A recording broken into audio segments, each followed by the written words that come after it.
បាទសូមជំរាបសួរថ្ងៃនេះខ្ញុំនឹងធ្វើការបាទបង្ហាញបាទតកតងជាមួយនឹងការរាប់ចំនួនសិស្សតាមរយៈមជ្ឈមភាគណាព្រោះសំណួរយើងទទួលបានពីលោកគ្រូបាទលោកគ្រូដែលគាត់ចង់សួរថាប្រសិនបើសិស្សចង់រាប់ចំនួនថាសិស្សបានមជ្ឈមភាគពី5ដល់6កន្លះទៅមានប្រហែលអ្នកបាទលើសពី6កន្លះទៅ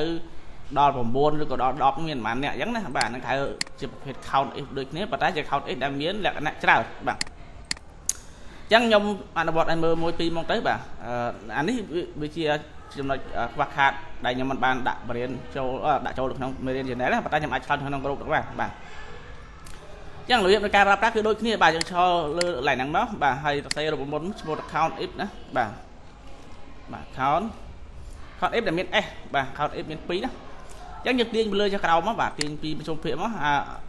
លោកគ្រូគាត់សួរតើតើជាមួយប្រជុំភាគខ្នាតតូចគិតត្រឹម10ណាបើខ្ញុំអានេះខ្ញុំឧទាហរណ៍ថាខ្ញុំធ្វើដល់100បាទដូចតែគ្នាដូរតលេខមកបាទក្បៀសមួយមកយើងដាក់ខ្វោតបាទដាក់ខ្វោតយើងដាក់ចំនួនតូចជាងមុនបាទ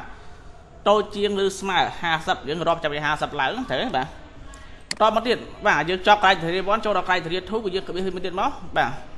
ក្បៀសមួយទៀតមកហើយយើងទាញបាទ criteria ទី2នៃលក្ខខណ្ឌទី2បាទក្បៀសដូចលក្ខខណ្ឌទី1ដែរទេបាទចឹងដល់ម៉ានដល់ត្រឹម65ណាធំជាងឬស្មើ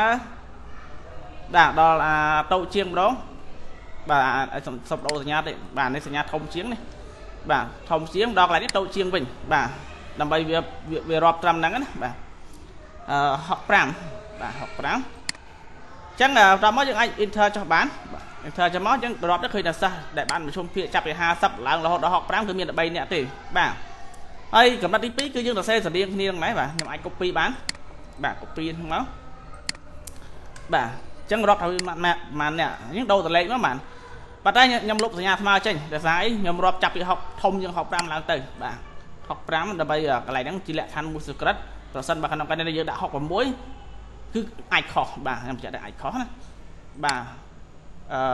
កន្លែងនេះយើងដាក់ស្មើវិញតូចជាងឬស្មើ100បាទកន្លែង